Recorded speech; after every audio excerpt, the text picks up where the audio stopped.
Perkenalkan, kami dari kelompok B6 akan mempresentasikan hasil PPT kami yang berjudul Teknik Machine Learning, Estimasi Biaya Konstruksi. Yang beranggotakan saya sendiri, Jian Faudia, dan di sebelah saya Hizia Zana. Sebelah saya Fatia Kadri. Lalu Wirya Harwi. langsung saja kita mulai pada pembahasan pertama.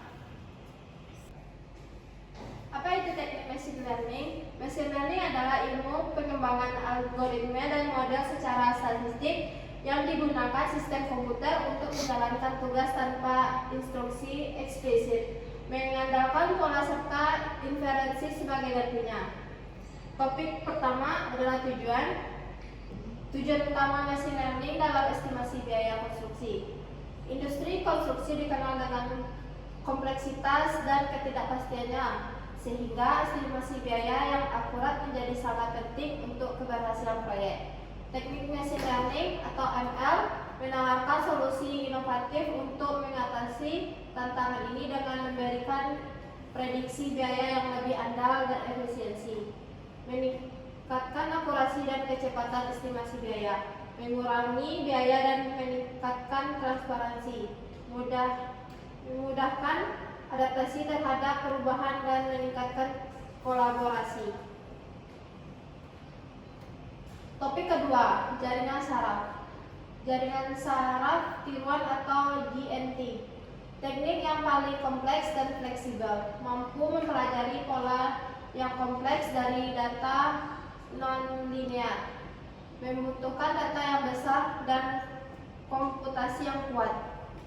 Jaringan saraf tiruan atau JST adalah sebuah model para bidang machine learning yang dibuat dengan asumsi menyerupai cara kerja otak manusia. Nilai input yaitu nilai input X yang dimana berisi fitur atau ciri. Terus nilai target T yang dimana adalah nilai yang diharapkan pengguna. Sedangkan nilai prediksi Y ialah nilai yang dihasilkan JST.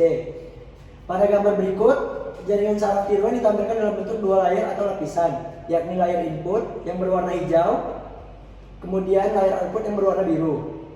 Layar input walaupun bentuknya sama-sama bulat, tapi bukan sebuah neuron seperti yang dijelaskan sebelumnya, yang di dalamnya ada proses perhitungan. Layar input hanyalah lapisan yang berisikan nilai input, sedangkan layar output merupakan lapisan yang berisikan nilai neuron. Selanjutnya, topik ketiga yaitu regresi. Algoritma regresi. Kemudian regresi linear yang dimana teknik dasar yang menghubungkan biaya konstruksi dengan variabel independen dengan seperti luas bangunan, jenis bahan dan lokasi proyek. Sedangkan regresi pohon keputusan ialah membagi data menjadi sekelompok berdasarkan aturan tertentu untuk memprediksi biaya secara hierarkis.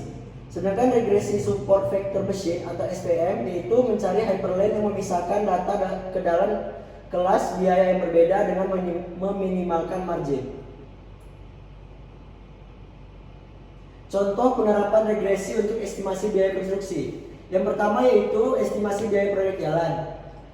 Itu variabel independennya ialah luas jalan, panjang jalan, jenis permukaan jalan, kondisi tanah, dan lain-lain. Sedangkan variabel dependen yaitu biaya total proyek jalan. Metode regresi yang digunakan ialah regresi linear berganda. Yang kedua ialah estimasi biaya bangunan gedung. Variabel independennya ialah luas lantai, jumlah lantai, jenis material, metode konstruksi, lokasi proyek, dan lain-lain.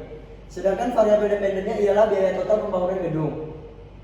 Metode regresi yang digunakan ialah regresi non-linear yaitu misalnya regresi pohon keputusan. 3. Estimasi biaya pekerjaan konstruksi. Variabel independennya ialah jenis pekerjaan, volume pekerjaan, tingkat kesulitan pekerjaan, lokasi proyek, dan lain-lain.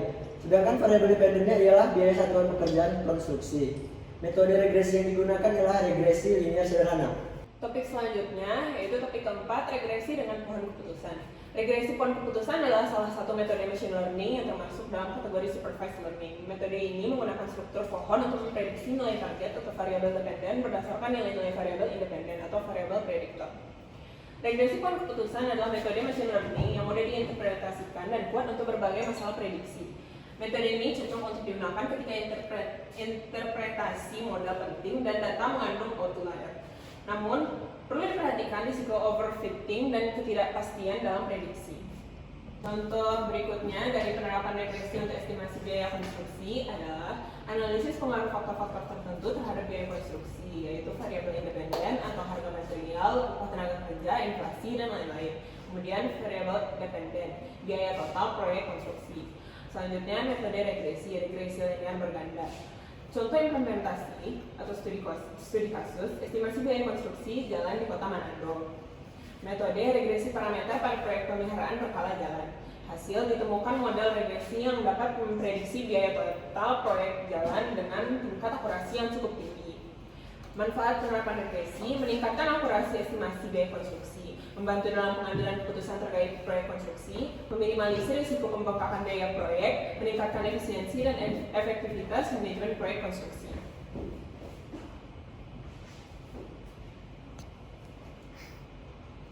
Topik keempat, regresi dengan pohon keputusan. Regresi pohon keputusan adalah salah satu metode machine learning yang termasuk dalam kategori supervised learning. Metode ini menggunakan struktur pohon untuk memprediksi nilai target atau variabel dependen berdasarkan nilai-nilai variabel independen atau variabel prediktor. Kerja regresi dengan pohon keputusan. Cara kerja, yang pertama membangun pohon. Algoritma dimulai dengan memilih variabel independen yang paling informatif untuk memisahkan data menjadi dua kelompok berdasarkan nilai variabel tersebut. Proses ini diulangi secara rekursif pada setiap kelompok, memilih variabel dan nilai split terbaik hingga tercapai kriteria berhenti, misalnya kedalaman pohon maksimum. Prediksi, untuk memprediksi nilai target untuk data baru, data tersebut dialirkan melalui pohon dari akar ke daun. Nilai target diprediksikan berdasarkan nilai rata-rata dari data yang berada di daun tempat data tersebut berhenti. Keunggulan dari agresi pohon keputusan. Keunggulannya diantaranya yaitu mudah diinterpretasikan. Struktur pohon yang jelas memudahkan interpretasi hubungan antara variabel independen dan dependen. Yang kedua, robust terhadap outlier. Pohon keputusan tidak terlalu sensitif terhadap outlier dalam data. Yang ketiga, dapat menangani data kategorial. Pohon keputusan dapat menangani variabel independen yang bersifat kategorial, misalnya jenis kelamin dan warna. Kelemahan dari regresi pohon keputusan diantaranya yaitu rentan terhadap overfitting. Pohon keputusan dapat terlalu kompleks dan menghafal data training dengan sangat baik sehingga performanya buruk pada data baru. Ketidakpastian prediksi dari pohon keputusan dapat bervariasi tergantung pada data training yang digunakan. Selanjutnya kelemahan dari regresi pohon keputusan diantaranya yaitu contoh penggunaannya estimasi biaya proyek, memprediksi biaya total proyek konstruksi berdasarkan variabel seperti luas bangunan, jenis material, dan lokasi proyek. Analisis resiko kredit, memprediksi kemungkinan nasabah bank melakukan gagal bayar berdasarkan variabel seperti pendapatan, riwayat kredit, dan skor BI. Diagnosis medis, membantu dokter dalam mendiagnosis penyakit pasien berdasarkan gejala dan hasil tes medis.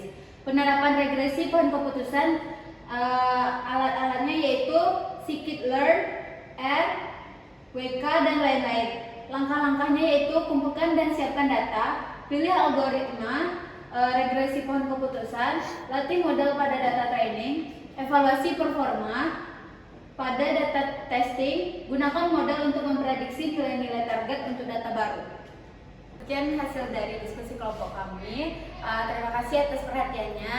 Kami akhiri. Wassalamualaikum warahmatullahi wabarakatuh. See you on the next video.